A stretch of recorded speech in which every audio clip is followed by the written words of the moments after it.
j'aime me dire, parce que je suis très challengeuse dans ma vie, j'aime les défis, etc. Du coup, je me dis souvent quand je prie, ben, écoute Allah, si c'est par là que tu veux me faire rentrer au paradis, vas-y, ok, charge-moi, faut me charger, tu me charges de douleur, et t'inquiète pas, je vais les supporter si c'est mon chemin pour entrer au paradis. Bien plus qu'un podcast dédié aux femmes, Nissa Nissa Podcast, Podcast, c'est c'est ton ton podcast. podcast.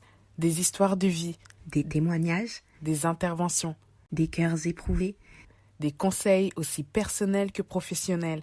et bien plus encore. Ici, deux sœurs prêtes à t'écouter sans aucune contrepartie. Deux sœurs aussi ambitieuses que passionnées de faits de société. Deux sœurs qui souhaitent qu'à ton tour, tu fasses de tes difficultés la cause d'une force implacable et d'une foi inébranlable. Oui, car Allah ne nous a-t-il pas dit qu'après la difficulté est certes une facilité? Tu es là, nous sommes aussi. Ta voix compte, ton parcours nous inspire. Assalamu alaikum wa rahmatullah wa barakatuh. درب العفاف فاسلكي لا تخافي. Assalamu alaikum les filles, on espère que vous allez bien. Aujourd'hui, on se retrouve pour un autre podcast, donc cette fois-ci, pas d'invité particulière, et on se retrouve uniquement en tête-à-tête avec Oubi. Oubi, comment tu vas? Ça va, alhamdulillah, je suis super contente parce que justement, je me disais que ça faisait longtemps qu'on n'avait pas fait de podcast toutes les deux, sans Ouais, invité. ouais, sans invité, c'est vrai qu'on n'avait pas fait ça faisait assez longtemps qu'on n'avait pas fait de podcast tous les deux, mais aujourd'hui, enfin, toutes les deux plutôt. Et aujourd'hui, on revient avec un sujet qui déjà est assez courant, hein. C'est un sujet qui peut être plus ou moins sensible, mais nous avions déjà fait un podcast lié au sujet de la maladie. Aujourd'hui, on revient sur ce sujet-là. N'hésitez pas à aller le voir d'ailleurs, on a fait idem, hein, un podcast sur l'endométriose où Oubi nous parlait de son témoignage. Et j'en profite, hein, si je vous en parle également aujourd'hui, c'est parce que j'ai vu dernièrement, hein, il y a quelques jours de cela, que ça avance quand même. Les recherches autour de l'endométriose avancent quand même. Il y a désormais en fait de nouveaux projets qui tendent de plus en plus à détecter l'endométriose et à faciliter l'accès aux soins liés à l'endométriose. Donc, si vous ne savez pas ce que c'est, etc., n'hésitez pas à regarder notre podcast sur l'endométriose. On vous remettra le lien aussi de la vidéo en barre d'infos, histoire que vous puissiez être redirigé automatiquement. Mais aujourd'hui, on vient parler de maladies générales. On va dire ça comme ça.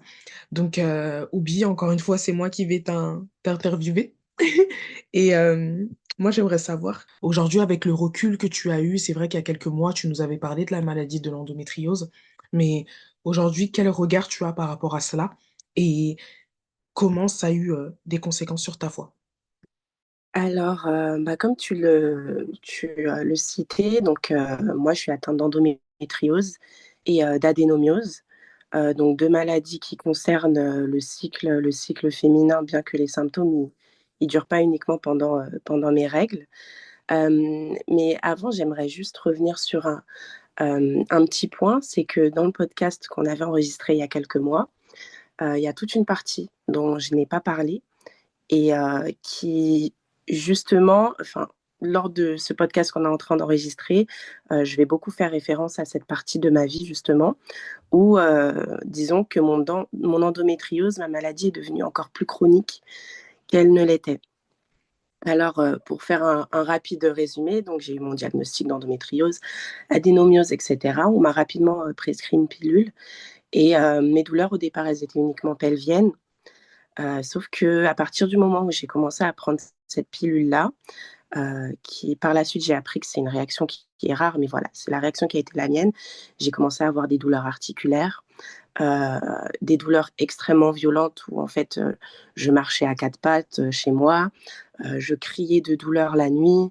Euh, J'avais vraiment comme mes membres, mes articulations qui commençaient à me brûler. C'était des douleurs que je ne connaissais pas. C'est allé jusqu'à, les mois passaient, et c'est allé jusqu'à des paralysies matinales. C'est-à-dire que le matin, je me réveillais, donc je devais aller au travail, sauf qu'à partir du moment où j'ouvrais les yeux, je ne pouvais pas bouger mes membres. Je me suis dit, mais c'est pas possible, je dois avoir un djinn, c'est pas possible d'être comme ça, sans que les analyses ne montrent rien, vraiment rien aux analyses. Donc, je ne pouvais pas bouger le matin. Et ça devait me prendre une demi-heure, 30 minutes, pour petit à petit pouvoir dénouer mes membres à partir du bout des doigts ben, jusqu'au au reste du corps. Donc il y avait les paralysies, des douleurs très violentes à la cage thoracique, etc.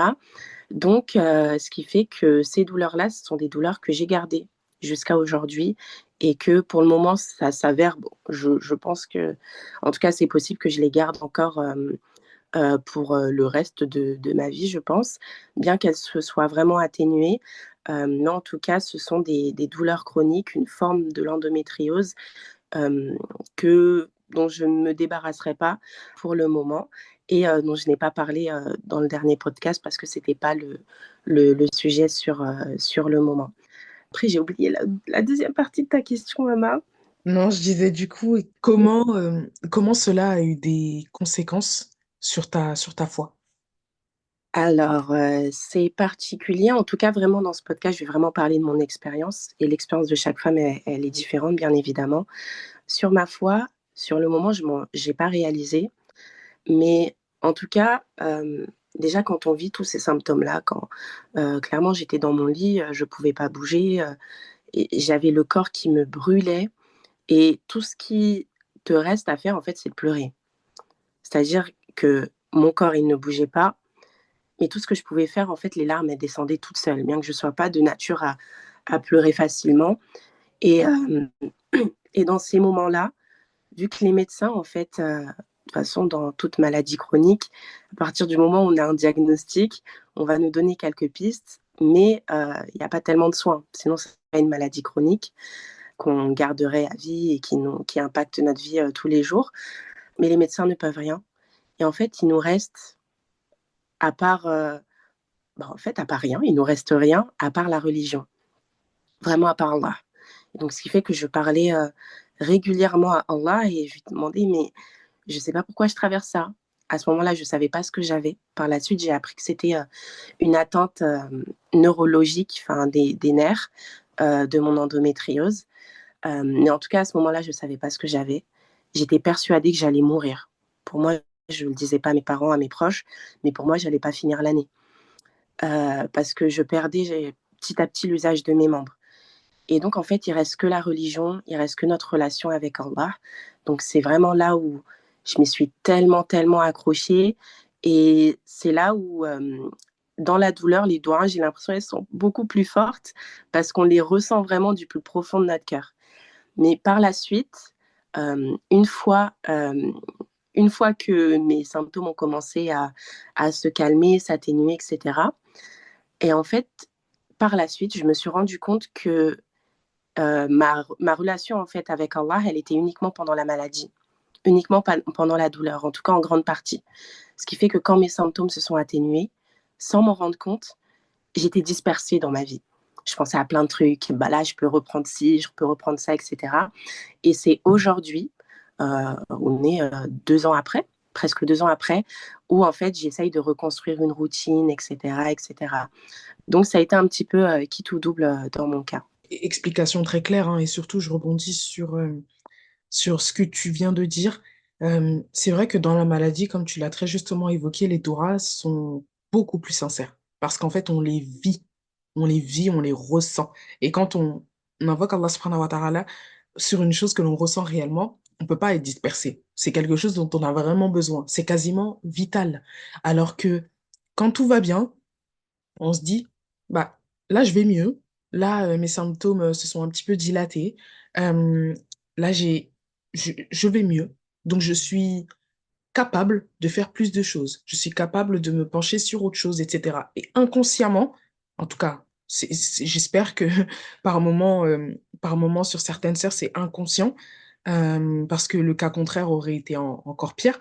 Mais inconsciemment, on est trop dispersé. On a du mal vraiment à se canaliser. Voilà, c'est exactement le mot que je cherchais. On n'arrive pas à se canaliser et il est là le réel danger, hein, dans la maladie. De toute façon, on y reviendra plus amplement un petit peu plus tard. Moi, ma question, c'était, du coup, Oubi, avec tout ce que tu nous as dit, à quel moment tu as réalisé en fait qu'il fallait que tu prennes soin de toi et à quel moment justement bah, tu t'es dit, bah, là, il faut que j'écoute mon corps, clairement. Alors, ça s'est fait petit à petit, mais en même temps, à la fois très brutalement.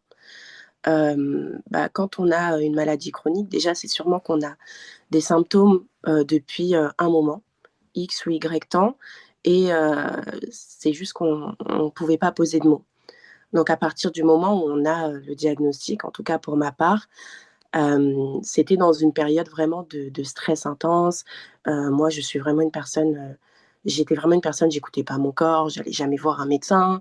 Vraiment, tant que je marche, alhamdoulilah, ce qui est bien, mais il faut pas pousser à l'extrême parce que c'est pas ce que Allah nous demande. Mais en tout cas, j'étais comme ça. Sauf qu'à partir du moment où j'ai eu le diagnostic et que j'ai eu des douleurs articulaires qui commençaient, je marchais en béquille, j'arrivais plus à marcher toute seule. Je conduisais pour aller au travail parce que je voulais pas prendre d'arrêt maladie, mais après j'ai été obligée. Mais je pleurais au volant, etc. Et, et c'est là petit à petit en fait, je me suis dit, ok, là je sais pas comment prendre soin de moi en fait. C'est fou dit comme ça, mais il y a plein de choses où j'avais pas les réflexes. Être malade, aller voir un médecin, demander des analyses, rechercher des petites solutions naturelles, etc. Tout ça, je n'avais jamais fait. Je ne savais pas faire. Et c'est petit à petit où, de toute façon, moi, j'étais dans une période à la découverte de la maladie. Même si on me disait maladie chronique, endométriose, voilà, c'est pas une maladie dont on meurt. Ça m'a soulagée. Mais la forme que j'avais et que je continue d'avoir aujourd'hui, au départ, comme je découvrais, pour moi, j'allais en mourir ou j'allais finir ma vie sur un fauteuil roulant. Donc, à ce moment-là, en fait, on se dit, qu'est-ce qu'il faut que je fasse pour rendre ma vie un peu plus supportable. Donc, au départ, c'est de la survie. C'est vraiment de la survie. OK, il faut que je fasse ça, etc. pour continuer à travailler ou prendre un peu moins d'arrêts maladie parce que financièrement, ça se fait ressentir, des arrêts maladie tous les mois. Et puis par la suite, parce que pour toute maladie chronique, il y a des phases de haut, il y a des phases de bas, des phases un peu plus intenses. En tout cas, moi, ma phase très, très compliquée, ça a été il y a 2 ans. Là, alhamdulillah, ça s'est vraiment calmé. Mais donc, comme toute maladie, par la suite, ça commence à se calmer. Et puis là, on sort un petit peu de la survie. C'est quelle habitude est-ce que je peux prendre, quelle chose je peux mettre en place au quotidien pour faire en sorte que je retourne plus là où j'étais. Parce que pour moi, aujourd'hui, en fait, c'est inimaginable. Je veux plus revivre cette période, même si aujourd'hui, vu que j'ai les armes et j'ai quelques réponses, dans tous les cas, quand on n'a pas le choix, on affronte. On affronte les épreuves. Mais en tout cas, j'essaye aujourd'hui de mettre quelques petits trucs en place pour ne plus avoir à vivre cet extrême-là de mon corps qui est clairement traumatisant. Jusqu'à aujourd'hui, quand je raconte et tout, je raconte pas dans les détails parce que ça me coûte un petit peu, quoi. C'est vrai que c'est très marquant. Il y a certaines maladies dont aujourd'hui, on a du mal à en parler et il y a certaines sœurs, on le sait, euh, quand vous vivez des maladies, le plus compliqué, je pense, c'est que vous ne savez pas à qui en parler, hormis les spécialistes, bien sûr. Parce que de toute façon, on partira toujours du principe que, en fait, on n'arrivera pas à comprendre ce que vit la personne physiquement ou intérieurement tant qu'on ne l'a pas vécu. Donc c'est vrai qu'on en est consciente, les filles, et c'est la raison pour laquelle aussi on essaye un maximum de se rendre disponible pour vous, histoire que si vous avez besoin d'en parler, n'hésitez pas à nous envoyer quand même un petit message ou un mail, c'est vraiment comme vous voulez, on accepte tous les formats de discussion.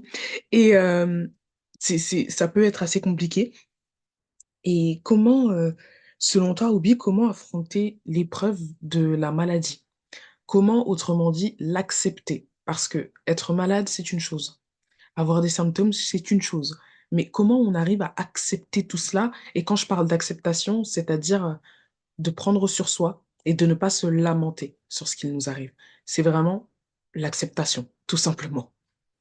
Ben, tu fais bien de poser cette question parce que c'est vraiment le maître mot, en tout cas pour moi, où parfois ça m'arrive de ne plus être dans l'acceptation. Ça fonctionne vraiment par phase. Et c'est vraiment ce que j'aimerais dire aux filles qui vont nous écouter, Inch'Allah. C'est qu'il ne faut pas culpabiliser. On travaille sur nous quand on est malade ou même quand on ne l'est pas. Mais il y a des fois où on a tellement mal, on souffre tellement, que ce soit physiquement ou psychologiquement, qu'en fait, on veut que ça s'arrête tout de suite. C'est, je compte même plus le nombre de fois où j'ai demandé à Allah, mais ok, l'épreuve, je la prends, c'est une expiation pour mes péchés, mais une pause, s'il te plaît, une pause. Et, euh, et ce que je voulais dire, c'est que donc l'acceptation, en tout cas pour ma part, euh, c'est vraiment très personnel, hein. Mais je suis vraiment une sorte de... Je n'ai pas d'autre mot à part guerrière. Je pense que toutes les filles qui ont une maladie chronique sont des guerrières parce que, en fait, on n'a pas le choix. Notre corps, il est comme ça.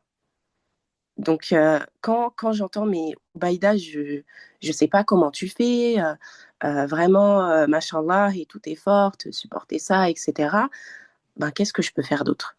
On n'a pas le choix, donc c'est une épreuve d'Allah, on l'accepte, on ne peut rien faire d'autre, puisqu'il n'y a pas il n'y a pas de remède, il n'y a pas de choses qui peuvent faire, qui peuvent nous calmer durablement, donc on ne peut rien faire d'autre. Et j'ai aussi, je ne peux pas dire aux filles de se dire oui, ça va aller, à un moment ça ira, etc., parce que c'est des choses que je ne me dis même plus à moi-même.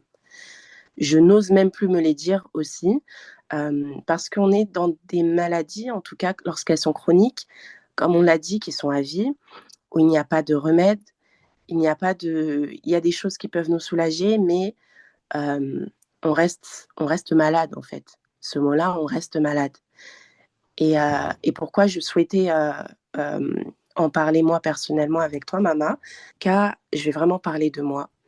Euh, mais lorsqu'on réalise qu'on n'a plus rien pour nous aider, en fait, on réalise qu'il n'y a que Allah pour nous soutenir. Et que l'acceptation, en tout cas la mienne, elle est passée uniquement par la religion. De me dire que, en tout cas aujourd'hui, ce qui m'aide à relativiser lorsque je vais avoir des périodes un petit peu plus compliquées, par exemple la semaine dernière, mon état, il influe beaucoup selon ce que je mange aussi. Il suffit que je mange une crêpe au Nutella et ça y est, là je suis repartie pour 2 heures compliquées. Du coup, la semaine dernière, c'était un peu compliqué. Et pareil, on se remet des phrases en tête.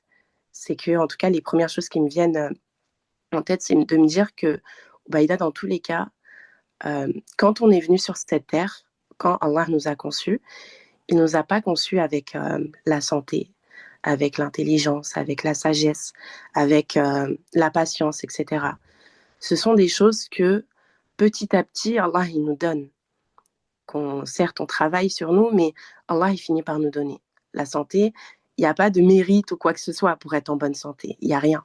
Si Allah, il décide de te donner ce bienfait-là, ou pas, il va t'en donner un autre ailleurs. Mais en tout cas, moi, ce que j'aime me dire, c'est que, alhamdulillah, pendant une grande période de ta vie, tu as eu ta pleine mobilité. Tu pouvais courir, faire du sport, ceci et cela, etc. La santé, elle ne nous appartient pas. Elle ne m'appartient pas. Ma santé à moi ne m'appartient pas.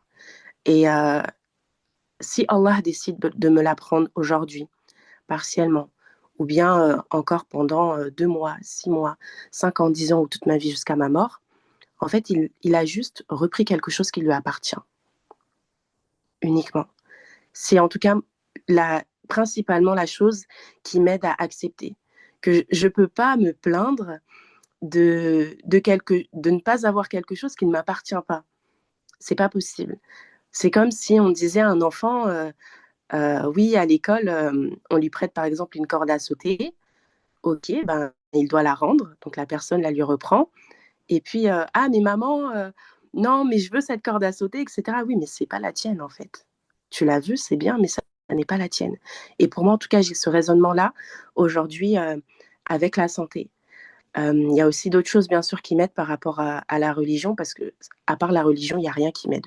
Honnêtement, même les médicaments, ça me soulage pas, à part des médicaments qui peuvent me rendre addict. Mais même les médicaments, ça me fait rien. Donc, c'est vraiment la religion, en tout cas qui m'aide, alhamdulillah. C'est que je me dis que cette vie, bon, on fait énormément de péchés. On est d'accord que même si on essaye d'être pieuse, alhamdulillah, mais on en fait, on ne s'en rend pas compte. On ne sait pas si on ira au paradis, on ne sait pas si on ira en enfer. Ça, personne ne peut l'affirmer.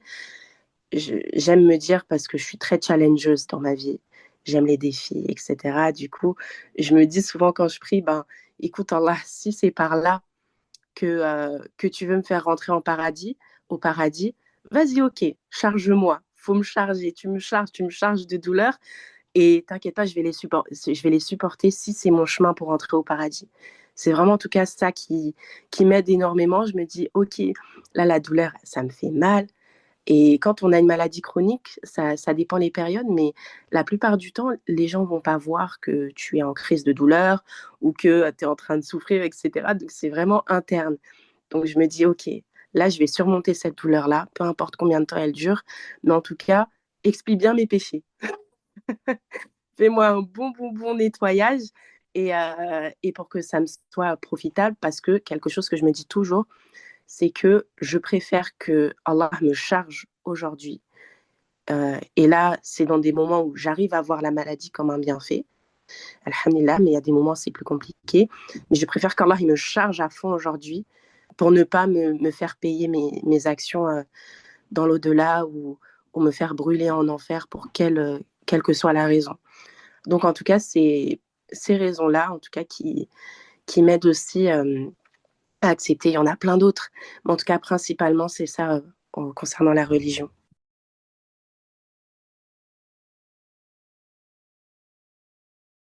Ça tombe bien, Obi, que tu nous en parles parce qu'il y a quelques semaines, en fait, une sœur nous en a parlé, en fait, de la maladie. En tout cas, a souhaité qu'on fasse un podcast sur la maladie et la maladie chronique, hein. Chose promise, chose due. Donc, elle nous a demandé, en fait, comment affronter la maladie chronique en particulier. Donc, ça a été très précis, sa question. Et comment affronter la maladie chronique face, en tout cas, par rapport à la religion. Il faut savoir que la maladie chronique, en fait, par définition, hein, et selon le ministère de la Santé, la maladie chronique, en fait, c'est une maladie de longue durée qui évolue et qui peut avoir, enfin, c'est même pas qui peut, c'est qui a des impacts sur la vie quotidienne. Et moi, il y a un chiffre qui m'a particulièrement marqué, ça a été le fait que 37% des personnes qui ont plus de 15 ans, autrement dit 19 millions de personnes, là, on parle en France, hein. En tout cas, sauf erreur de ma part, mais on parle en France probablement. Donc, 19 millions de personnes sont atteintes d'une maladie chronique, dont 13 millions sont, en tout cas, souffrent d'une limitation sur la vie quotidienne. Donc, quand on parle de maladie chronique, ce n'est pas que simplement une maladie comme ça sur le papier. Il faut savoir qu'une maladie chronique, ça a un fort impact sur votre vie quotidienne. Ça peut vous empêcher de faire les choses physiquement. Ça peut vous empêcher de faire les choses aussi. Parfois, même mentalement, en fait, ça vous impacte concrètement sur votre vie quotidienne. Et je sais qu'il y a un vrai sujet, en tout cas, ça a évolué, certes, hein, de 2012 à aujourd'hui, ça a beaucoup évolué. Maintenant, on a les reconnaissances handicapées, machin, etc. Mais ça reste un sujet de se dire comment on va, en tout cas pour certaines entreprises, comment embaucher une personne qui est en situation de handicap et une situation d'handicap un handicap assez lourd. Donc, ça évolue, en tout cas. Ça tend de plus en plus à évoluer et on ne souhaite que ça, en fait, que ça évolue. Tu fais super bien de parler du côté professionnel, parce que c'est vrai que bah, les personnes qui ont un handicap qui est lourd, c'est difficile de se faire embaucher. Et pour autant, en fait, il y a toute la partie non visible de l'iceberg, c'est-à-dire les gens comme moi, où on n'a ni carte MDPH, donc ni carte handicapée, parce que, alhamdulillah, aujourd'hui, je marche sur mes deux jambes, pas comme ça a pu être le cas précédemment. Je marche sur mes deux jambes, je souris comme tout le monde, je sors, je conduis. Ça se voit pas du tout quand je vais avoir mal, quand ça va être compliqué, etc. Parce que volontairement, je ne monte pas. Mais il y a plein de personnes où en fait, ça va être vraiment des maladies totalement invisibles. On ne voit absolument rien, que ce soit physiquement quand on les voit, que ce soit même psychologiquement, qu'elles vont pas aller bien. Parce que quand on est malade chroniquement, en fait, on apprend totalement à camoufler. Et ce qui fait que ça pose un problème dans le côté professionnel, Parce que du coup, bah, on va au travail comme tout le monde. On a les mêmes devoirs que tout le monde. On n'a pas de système pour d'adaptation, etc. Et tout. Et pour autant, on ne peut pas faire la même chose que tout le monde. En tout cas, pour beaucoup. C'est-à-dire que pour moi, ça me frustrait énormément. Là, actuellement, je ne travaille pas, mais ça me frustrait énormément quand je travaillais parce que même si j'avais des collègues, mais adorables, vraiment excellentes, etc., mais je voulais pas être celle qui est à la traîne. Pour autant, des fois, j'avais besoin qu'on ralentisse un petit peu le rythme, que ce soit même psychologiquement, émotionnellement. J'avais l'impression que ma douleur, dans ma tête, elle prenait tellement de place que j'arrivais pas à me concentrer ni être efficace au travail. On me disait les choses, mais on me les répétait 3, 4 fois dans la journée. Des pertes de mémoire. Je sais pas si ça s'explique par ma maladie, etc., si ça fait partie des symptômes, mais en tout cas, j'avais l'impression que la souffrance, elle était telle que j'étais incapable d'accueillir d'autres informations. Donc c'était très compliqué, je voulais tout abandonner à ce moment-là. À ce moment-là, ben, j'étudiais, je travaillais, je voulais tout laisser. Parce que pour moi, en fait, je gaspillais juste mon énergie. Et il y a également aussi le fait que euh, ben, il y a tous ces arrêts maladie-là. Et les collègues vont voir les arrêts maladie, mais t'as pas forcément envie de rentrer dans les détails. Et pour autant, tu peux être face à des jugements, etc. Donc il y a une énorme charge mentale aussi quand on n'a pas de reconnaissance, de carte handicapée, etc., où c'est vraiment très, très invisible. Et je parle même pas du côté les proches, etc., l'entourage, parce que là, le podcast, il durait 3 heures, mais c'est vraiment extrêmement vaste. Complètement. Et d'ailleurs, les filles, si vous avez une maladie chronique et que vous souhaitez nous faire part de votre témoignage, n'hésitez pas à nous envoyer un mail ou un petit message sur Instagram, histoire qu'on puisse échanger ensemble, ou même encore mieux, si vous pouvez mettre un commentaire en dessous de cette vidéo-là, histoire que quand même ça puisse servir à d'autres personnes. Franchement, ce serait top. Il y a certaines filles qui l'ont déjà fait sur nos autres vidéos et honnêtement, ça sert. Ça sert, donc n'hésitez pas à nous faire part de votre témoignage. Et du coup, j'avais une autre question, forcément. Parler de la maladie, c'est bien. On sait que ça a un impact physique, mais quel est l'impact psychologique derrière tout ça? Et c'est vrai que moi, je regarde ça avec beaucoup de recul. Euh, Peut-être qu'on en reparlera hein, dans une autre vidéo, en tout cas, je l'espère. Mais euh, c'est vrai que l'aspect psychologique, parfois, il est très peu pris en compte. C'est-à-dire que nous sommes des êtres humains et on peut avoir tendance à se dire, mais pourquoi moi je suis éprouvé? Pourquoi moi je vis tout ça? Pourquoi j'ai mal ici? Pourquoi j'ai mal là-bas? Pourquoi je suis autant ralenti dans ma vie privée et ce qui m'empêche de faire pas mal de choses, ce qui peut m'empêcher par exemple de me marier, ce qui peut m'empêcher d'avoir des enfants, ce qui peut m'empêcher d'avoir un travail, ce qui peut m'empêcher de faire des activités avec mes proches, ce qui peut même parfois m'empêcher d'aller visiter des gens. Donc, on peut se poser tout autant de questions et on en vient même parfois à se comparer aux autres en se disant, mais oh là là, mais elle, mais elle peut marcher sur ses deux jambes. Elle peut courir, elle peut sauter, elle peut boire, elle peut manger ce qu'elle veut. En tout cas, ce qu'elle veut dans la limite du raisonnable, bien sûr. Elle peut faire tout ce dont elle a envie. Mais les filles, posez-vous la question, pourquoi Allah, il vous a choisi, vous, pour avoir ce genre de maladie, pour avoir cette maladie qui vous ralentit dans votre quotidien? Certes, peut-être, mais posez-vous la question pourquoi Allah vous a choisi et pas quelqu'un d'autre. De toute façon, je pense il y a une réelle sagesse à en tirer derrière tout cela. Et bien sûr, cette sagesse, on arrive à mettre des mots dessus avec beaucoup de recul. Ça prend du temps et oublie, on l'a vu avec toi, c'est que ça a pris déjà quelques années pour vraiment tirer la sagesse qu'il faut euh, derrière ta maladie. Donc, je ne sais pas si tu souhaiterais également compléter mes dires. Bah, déjà, je te rejoins totalement sur tout ce que tu as dit. C'était extrêmement juste. Et par phase aussi psychologique, je suis obligée de parler des moments où ça va pas. Je suis obligée de parler des moments où en fait, je suis juste fatiguée. Euh, bon, attends, je reprends un petit peu mes esprits parce que je suis encore un petit peu dedans. Non, t'inquiète.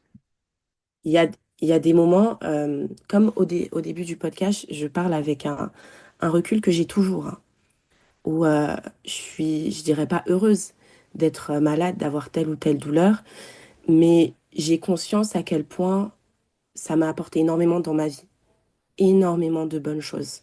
Et ça a vraiment amélioré mon comportement sur plein d'aspects.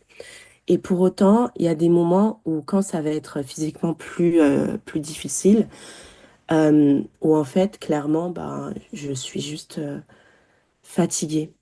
Mais pas une fatigue où je remets en question ce qu'Allah a décidé pour moi, où je regarde les autres femmes ou les autres personnes autour de moi. Non, ça c'est quelque chose, aussi loin que je m'en souvienne, j'ai jamais eu ce réflexe-là, parce que je remets pas en question ce que Allah a décidé. Mais pour autant, en fait, c'est comme je disais tout à l'heure, c'est ok, mais je peux supporter, il n'y a pas de souci, mais j'ai besoin d'une pause. J'ai envie de faire du sport comme tout le monde, bien qu'alhamdulillah, je peux en faire, mais très adapté. Euh, Quand même, où je dois y aller très mollo, mais j'ai envie de faire du sport comme tout le monde. J'ai pas envie de devoir prendre des séances de kiné toutes les semaines pour pouvoir marcher quand j'aurai 40 ans. J'ai pas envie de calculer tout ce que je mange dans la journée parce que, ben, en fait, pendant 3 jours, j'aurais du mal soit à marcher ou soit, enfin, tout ce que ça implique. Euh, j'ai pas aussi envie d'avoir le regard un peu peiné, même beaucoup peiné. Je vais pas dire pitié parce que c'est extrêmement bienveillant, l'entourage. Mais en tout cas, peiné de l'entourage. Et des fois, ce regard-là, les remarques, oui, est-ce que ça va? Vu que je suis une femme, j'aime bien faire les choses par moi-même, etc. J'ai vraiment énormément de mal à prendre tout ça. Donc, je suis obligée de parler de ces périodes-là où, en fait, tout simplement et légitimement, c'est vraiment pour ça que je souhaite vraiment appuyer là-dessus. C'est totalement légitime et c'est totalement normal de parfois être juste fatiguée d'être malade. Je suis même fatiguée du mot malade, pour tout vous dire. Donc, en fait, c'est un peu comme la foi. La foi, on va avoir des baisses de foi parfois, qu'Allah nous pardonne et nous réforme. Mais avec la maladie, c'est pareil. Avec n'importe quelle épreuve, en fait, les filles, ce sera pareil. On sait ce qu'Allah nous apporte, on sait à quel point Allah est grand et à quel point ses décisions, elles sont meilleures pour nous, mais c'est totalement humain parfois d'avoir du mal à vivre ces certitudes-là. On sait que les décisions d'Allah, ce sont les meilleures, mais il faut vivre cette certitude-là. Il y a une différence entre savoir et comprendre et ressentir. Et c'est normal de ne pas toujours le ressentir, parce que parfois, et même récemment, en fait, j'ai tellement mal et j'ai pas envie de le dire aux autres que j'ai mal, que en fait, ça mène aussi à de l'isolement. On va pas parler, on va parler différemment, ou parfois on va être peut-être un peu plus froide, etc. Mais pas par méchanceté, parce qu'on est juste trop occupé à faire bataille dans notre corps, en fait, à combattre notre propre corps. Donc, je voulais aussi parler de ces phases-là, puisqu'on parle du côté psychologique, que avoir mal, en fait, notre corps de naissance, il n'est pas fait pour vivre dans la douleur. Donc, on fait quelque chose déjà qui est difficile. On demande quelque chose à notre corps et à notre esprit qui sont vraiment compliqués, déjà de base. Donc, il faut être aussi très conciliante avec nous-mêmes, je crois que c'est le mot, et d'accepter que des fois, ok, là, c'est plus compliqué. Mais comme je le disais, c'est vraiment la religion en fait qui me rebooste dans ces phases-là. Parce que aussi c'est quelque chose, je changerais cet enseignement pour rien au monde, parce que ça m'a vraiment apporté cette vision, c'est qu'aujourd'hui j'arrive à me dire, bien que même si j'arrive à me dire, des fois j'ai du mal à le ressentir et l'appliquer. Mais en tout cas, alhamdoulilah, j'arrive à me le dire que des fois, en fait, quand je vais être dans des crises de douleur qui vont durer soit 1 heure, soit 2 jours, soit 3 jours, peu importe, ben, en fait, il n'y a rien qui m'importe dans ce monde. Vraiment rien. Et je me dis, ben, tu peux fonder ce que tu veux. Tu peux aller au travail tous les jours, amasser de l'argent, avoir des économies, avoir des amis, peu importe. Mais en fait, il n'y a absolument rien qui importe parce que tout peut s'écrouler du jour au lendemain. Et notre santé, elle tient vraiment à rien. En fait, il n'y a absolument rien où je trouve un sens aujourd'hui si je ne le rattache pas à la religion. Bien que des fois, j'ai du mal à appliquer, etc. Mais on gaspille beaucoup de nos efforts en fait dans énormément de futilité. Mais cette vie, des fois, j'arrive pas à trouver de sens. Parce qu'en fait, je suis là dans mon lit, j'arrive pas à bouger. Donc en fait, à quoi bon mettre de l'énergie, etc. Bon, bah, en fait, c'est ce que Allah nous a promis lorsqu'on suit ses enseignements et lorsqu'on suit ce qui nous a induit de faire, c'est le paradis. Et en fait, c'est la seule chose qui me tient, c'est qu'en fait, au paradis, il n'y a pas de maladie, il n'y a pas de ceci, cela. En fait, on sera tous égaux, Inch'Allah, qu'Allah nous l'accorde. Il y a un dernier point vraiment qui m'aide énormément. Et depuis 3 ans, avant même que j'ai eu mon diagnostic, subhanallah, vraiment, rien n'est fait par hasard. Avant que j'ai mon diagnostic, je suis là, je scrolle sur Snap, etc. Je regarde les stories d'un tel ou d'un tel. Et j'ai une proche qui partage un passage de la sourate Mariam que je connaissais pas à l'époque parce que c'est pas une sourate que je lisais régulièrement ou je me penchais sur la traduction. Et c'est un passage, en gros, du prophète Zacharia alayhi salam, qui demandait à Allah de lui accorder un enfant, parce que vu que lui, il était très âgé et que sa femme, elle était stérile et âgée aussi, donc il souhaitait que Allah vraiment profondément lui accorde un enfant. Et il disait, mais Allah, je n'ai jamais été déçu en t'invoquant. Et donc je tombe sur ce passage que je trouve super pertinent et tout, sachant que j'étais dans une période de douleur, je me demandais si j'avais de l'endométriose et je l'enregistre, je fais une capture d'écran. Et ensuite, mon diagnostic est revenu et subhanallah, dès que mon diagnostic revient, je repense à cette sourate-là, ou en tout cas, tout ce qui est question fertilité, stérilité, etc., ça m'aide beaucoup. Mais même concernant plein d'autres épreuves que j'ai traversées jusqu'à aujourd'hui, je dirais au fait de se raccrocher vraiment à la sourate Mariam, parce qu'il y a tellement d'histoires de, de prophètes, de femmes des prophètes, qui nous, non, plutôt de prophètes surtout, mais qui nous montrent à quel point quel que soit ce qu'on va nous dire sur cette terre, quel que soit ce qu'on va juger possible ou impossible, en fait, rien n'est impossible du moment qu'on croit en Allah. Zacharia alayhi salam et sa femme, ils ont eu un enfant qu'ils ont appelé Yahya. Et c'était lui-même un prophète aussi. Pour autant, on leur a dit, mais c'était pas possible, vous êtes âgé, madame est stérile, etc. Ça nous raconte et également l'histoire de Isa alayhi salam, de Moussa, de Yaqub qui était malade, etc. Et c'est vraiment à cette sourate-là que j'essaye de lire régulièrement. Et ça fait 3 ans, en fait, dès que je suis dans une période compliquée, je m'y accroche directement. Je sais pas, c'est un moteur. Donc si ça peut aider certaines filles, ça me ferait plaisir, Inch'Allah. Donc en tout cas, voilà, pour les phases psychologiques où j'ai pas mal débité. Mais voilà. Parfait. En tout cas, on espère également, enfin, en tout cas, je l'espère également que ça pourra servir à d'autres sœurs. Et quels sont les conseils de prévention que toi, tu peux donner aux sœurs Obi? Prévention dans le sens médical du terme ou religieux? En général, qu'est-ce que tu souhaiterais, en tout cas, comment tu souhaiterais prévenir les sœurs, par exemple, de prendre soin de leur santé ou même différents conseils que tu pourrais donner aux sœurs? Je leur dirais de... Peut-être que je dirais une chose, bien que je suis certaine qu'elles le savent déjà, mais beaucoup de la maladie chronique se passe en silence et en réalité en silence et en solitude, enfin seule aussi. Mais ce que j'aimerais dire, c'est que les filles, vous êtes pas seules. Allah, il est partout. Je compte même pas le nombre de fois où Allah a répondu à mes doigts ou euh, quand je dis répondu à mes doigts, c'est pas forcément que je sais pas, j'ai eu un miracle dans ma vie. C'est juste que là, j'étais dans une période où vraiment je souffrais et puis je vois que ça pèse petit à petit. Ou dans des périodes où, par exemple, moi, je jonglais entre mes douleurs pelviennes, tout ce qui est douleur du ventre, etc., et mes douleurs articulaires. Et subhanallah, j'ai remarqué que quand j'avais mes douleurs articulaires, même pendant mes règles, hein, en fait, mes douleurs pelviennes, elles étaient moins fortes. Et quand j'avais vraiment mes douleurs pelviennes, mes douleurs articulaires, elles étaient moins présentes. Et en fait, je me disais, mais la rahma d'Allah, elle est juste incroyable. Parce que les deux, je sais pas si je pourrais, tellement les douleurs, elles sont fortes. Mais, euh, mais en fait, il y a de la juste mesure dans tout. Donc, je dirais aux filles que même si vous ne parlez pas, parce que des fois, on n'a pas forcément envie de dire, oui, j'ai mal, j'ai besoin de ceci, etc. Parce que c'est un sentiment humain. Des fois, j'avais l'impression, mais c'est pas possible, je suis totalement assistée. En tout cas, quand on peut faire certaines choses seul, Mais de se dire que Allah, dans tous les cas, il vous écoute et il vous entend. Mais aussi, pour autant, ne vous enfermez pas dans votre douleur. Et je suis très mal placée.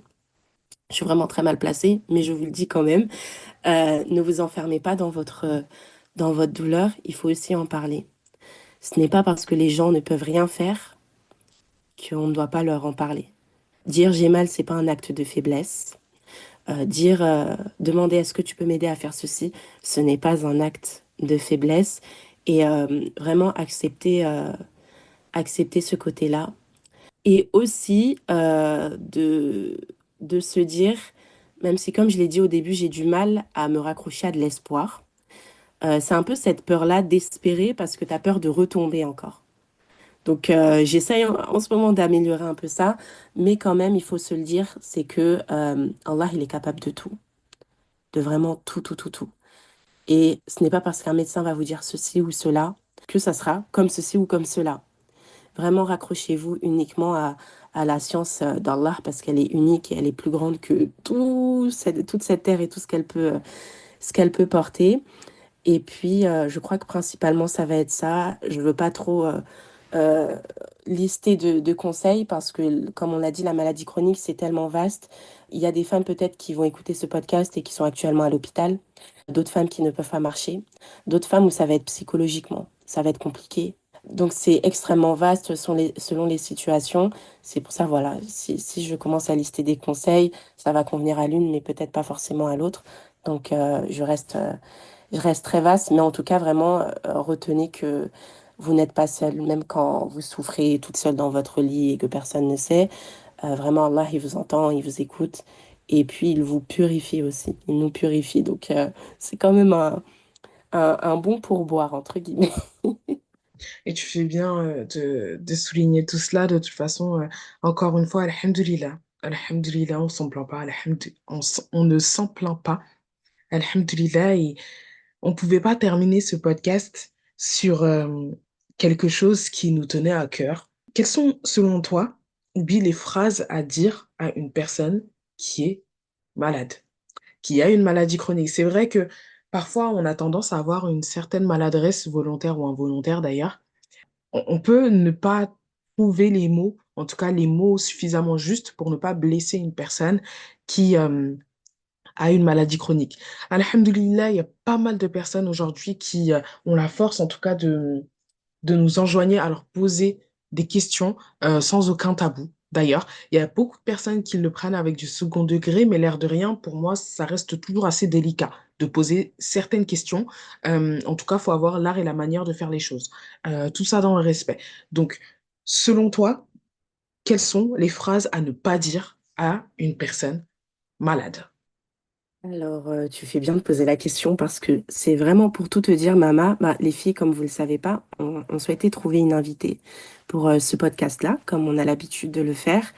Mais en fait, il y a tellement, je voulais tellement aborder ce sujet-là, des phrases à ne pas dire, que je me suis dit, ok, je vais en parler moi-même. En plus, vu que c'est un sujet qui me tient extrêmement à cœur, si ce n'est le sujet qui me tient le plus à cœur, mais je pense directement aux phrases, on va souvent entendre, de toute façon, il y a pire dans la vie.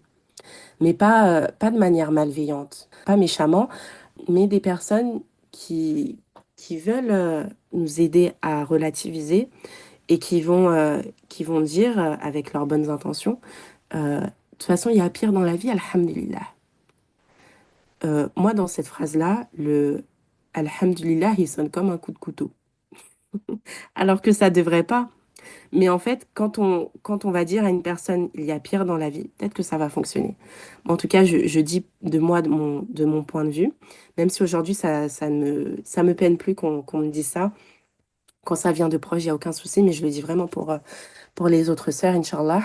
C'est que c'est un peu comme si on balaye du revers de la main les symptômes et la souffrance qu'elle peut ressentir. Les filles, quel que soit ce que vous traversez dans la vie, il y aura toujours pire dans la vie. Il y aura toujours pire. Que ce soit aujourd'hui de notre vivant ou bien à l'époque du prophète sallallahu alayhi wa sallam, qui lui a vécu, mais je ne sais combien d'épreuves, toutes les épreuves peut-être qu'on traverse actuellement, en fait, il les a connues. Il y a toujours pire dans la vie. Mais le fait de dire à une personne qui est malade chronique, il y a pire dans la vie, C'est comme lui dire, ben, écoute, en vrai, euh, ben oui, certes, t'as mal, mais en vrai, il y a des personnes qui supportent plus. Donc, toi, tu peux supporter ce que t'as là. Mais qui peut savoir à part elle ce qu'elle peut supporter? À part Allah. Donc ça, pour moi, c'est vraiment une phrase qu'il faut bannir. Même quand une personne n'est pas forcément malade chronique, mais qu'elle traverse une épreuve, il faut accueillir la douleur de l'autre et lui dire, OK, tu vis ceci, et même si je comprends pas ta douleur, t'es légitime en fait. T'es légitime de la porter, t'es légitime de la voir et t'es légitime de t'exprimer. Parce que même si nos intentions sont bonnes, on peut pas dire tout ce qui nous traverse à l'esprit, tout couvert de j'ai de bonnes intentions. Il y a des mots qui résonnent, surtout quand une personne souffre physiquement et psychologiquement. Donc, il y a pire dans la vie, pour moi, en tout cas, personnellement, c'est à bannir. Je ne sais pas ce que les filles en penseront. Et il y a également tout ce qui est dire, oui, ben, j'ai une sœur ou j'ai un oncle, j'ai une personne, une amie qui a aussi la même maladie et elle va bien. Elle, ils lui ont trouvé ceci, elle, tel médicament a fonctionné pour elle, elle a eu des enfants, ce que j'ai déjà eu. Je trouve aussi, même si c'est bienveillant, ce sont des phrases et des comparaisons qui veulent rassurer la personne, mais ça fait en fait l'effet inverse parce qu'on ne connaît pas le dossier médical d'une personne. On ne peut pas savoir. C'est un fait, on ne peut pas dire à une personne, en tout cas dans mon cas, une personne atteinte d'endométriose, oui, j'ai ma cousine qui a la même maladie, mais elle a eu 3 enfants, alhamdulillah. D'accord, mais tu ne connais pas mes atteintes, tu ne sais pas comment est constitué mon dossier médical, etc. Personne ne le sait. Et même si c'était le cas, on ne peut pas savoir ce que Allah nous a destiné.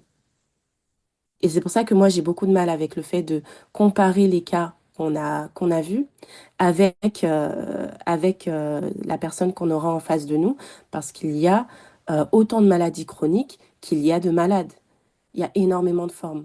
Donc vraiment, pour les filles qui nous écouteront, Inch'Allah, essayez d'enlever ces paroles-là et juste en fait dire, OK, je connais pas, peut-être pas ta maladie, je sais pas euh, quoi te dire parce en réalité, il n'y a rien à dire. Il n'y a rien à dire, il n'y a pas de parole il y a pas de parole miracle. Mais en tout cas, si tu as besoin de quoi que ce soit, moi je suis là. Tu as besoin de parler, tu vas pas bien, je suis là. Tu m'appelles à n'importe quel moment, il n'y a pas de souci. Tu as besoin de te changer les idées, tu veux qu'on sorte, que je vienne te voir, il n'y a pas de souci, tu me dis. Et ça, je vous jure que c'est au-delà de n'importe quelle parole. Parce que les ça va aller, en fait, peut-être que dans le cas de la maladie chronique, ça ira pas. Il y a des maladies aussi qui sont dégénératives. On ne peut pas savoir. Donc, essayez de ne pas rentrer dans les détails parce que c'est très compliqué. Et même après, les filles aussi peuvent se dire, bah ouais, certes, il y a pire dans la vie, un tel est allé mieux. Donc, en vrai, moi, il faut que je prenne encore plus sur moi. Et ça mène à des comportements où des femmes et des hommes peuvent encore plus taire leurs symptômes, tout prendre pour eux. Et le stress, etc., quand on n'écoute pas notre corps, ça rajoute encore plus des complications. Donc voilà, en tout cas, par rapport à cette question, ça me tenait trop à cœur de, de soulager ça là, parce que j'en avais gros sur la patate. Clairement, tu as bien fait, Oubi. Tu as bien fait, mais on ne pouvait pas terminer ce podcast en évoquant ce point-là. Donc, en clair, les filles, vous l'aurez compris, même si une personne vous demande de lui poser n'importe quelle question, machin et tout, sachez que dans le fond, même si ça lui fait mal, elle ne le vous dira pas, mais elle aura senti quand même un petit pincement au cœur. Donc faisons attention quand même en nous retrouvant face à des personnes qui sont atteintes d'une maladie chronique également. Pesons nos mots, réfléchissons plusieurs fois avant de poser la question.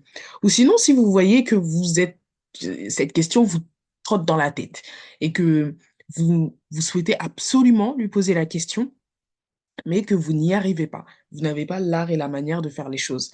Ce que vous faites tout simplement, c'est que vous prenez vos petits doigts, votre téléphone, et vous lui envoyez un petit message. Vous lui dites, écoute, j'ai envie de te poser une question, mais je m'excuse par avance si ça peut paraître assez brutal pour toi, mais voilà, vous essayez de prévenir déjà la personne que ce que vous allez lui demander, ce n'est pas de la malveillance, ce n'est juste peut-être, ouais, que de la maladresse. Donc, réfléchissons plusieurs fois avant de poser ces questions qui peuvent paraître tellement banales, mais ne sont pas ressenties de la même manière. Et est-ce que tu as autre chose à rajouter afin de conclure ce podcast-là? Je dirais juste aux sœurs qui nous écoutent, quel que soit votre état actuel, je saurais pas dire pourquoi un tel est malade, pas un autre, etc. Mais en réalité, c'est pas ce qui nous intéresse. Ce qui nous intéresse, c'est qu'est-ce que la maladie m'apporte actuellement. C'est peut-être pas physiquement les bienfaits, mais ce sont peut-être dans les sagesses derrière. Et quelque chose qui est un fait, en tout cas dans mon cas, c'est que même quand je vais mieux physiquement, dans mes prières, je suis beaucoup plus concentrée parce que j'ai besoin de remercier Allah juste le fait d'être en vie. Après une période où je pensais clairement mourir, j'ai besoin de remercier Allah de aujourd'hui d'être sur mes deux jambes. J'ai besoin de remercier Allah même, ne serait-ce que de me permettre de supporter telle ou telle chose, ne serait-ce de me permettre que de vivre certains moments, de voir certains sourires, d'assister à certains événements, euh, peu importe, mais à votre échelle. Donc, dans tous les cas, en tout cas dans mon cas, ça m'apporte plus de concentration, alhamdulillah, dans mes prières. Et je pense que ça, Inch'Allah, ce sera à vie. Et également, les filles, je souhaitais dire, si actuellement vous savez pas à qui parler, vous avez besoin de parler, quelle que soit votre maladie. Bon, on voulait me diagnostiquer drépanocytose, polyarthrite rhumatoïde, sclérose en plaques, fibromyalgie. En fait, toutes les maladies dégénératives qu'on peut connaître, on voulait me les donner, maladie de Lyme, etc. Donc, ce qui fait que je connais un tout petit peu, mais quelles que soient vos souffrances actuellement, si vous souhaitez même qu'on en parle, que ce soit sur Instagram, par mail ou même par téléphone, avec très très très grand plaisir. C'est vraiment un sujet qui me tient énormément à cœur parce que beaucoup trop de femmes sont dans l'ombre et trop invisibles et en réalité souffrent, mais on ne les voit pas. Donc voilà, vraiment n'hésitez surtout pas. Et puis voilà, en vrai, je pense qu'on a fait le tour. On a fait le tour, effectivement. Donc, merci encore une fois, les filles, pour votre fidélité, pour votre confiance. Et de toute façon, comme on vous l'a dit, on vous mettrait, encore une fois, comme toujours, nos coordonnées en barre d'infos. Et par la même occasion, comme promis, on vous mettra également le lien du podcast sur le témoignage d'Oubi concernant l'endométriose. Donc, on espère que vous avez passé un bon moment. On se retrouve à la prochaine, Inch'Allah, pour un tout nouveau podcast et pour un nouveau sujet. Assalamu alaikum les filles. Salam alaikum. Merci pour ce temps partagé avec nous. On espère que tu as passé un bon moment en notre compagnie. Si tu estimes que cet épisode peut être utile à une autre femme, on compte sur toi pour le lui partager. Tu peux également d'ailleurs noter cet épisode sur ta plateforme d'écoute préférée. Ta voix compte. Alors si tu souhaites nous partager une épreuve ou un bonheur qui a marqué ta vie, tu peux nous envoyer ton témoignage par mail ou bien pourquoi pas nous raconter ton histoire de vive voix dans un prochain épisode. Car oui, Nissa Podcast reste la voix des femmes qui s'écoutent et s'entraident. Cet épisode prend fin ici, mais notre relation, ma sœur, continue d'exister. Alors on reste à ton écoute comme toujours. Prends soin de toi et n'oublie surtout pas une chose. Allah est avec toi.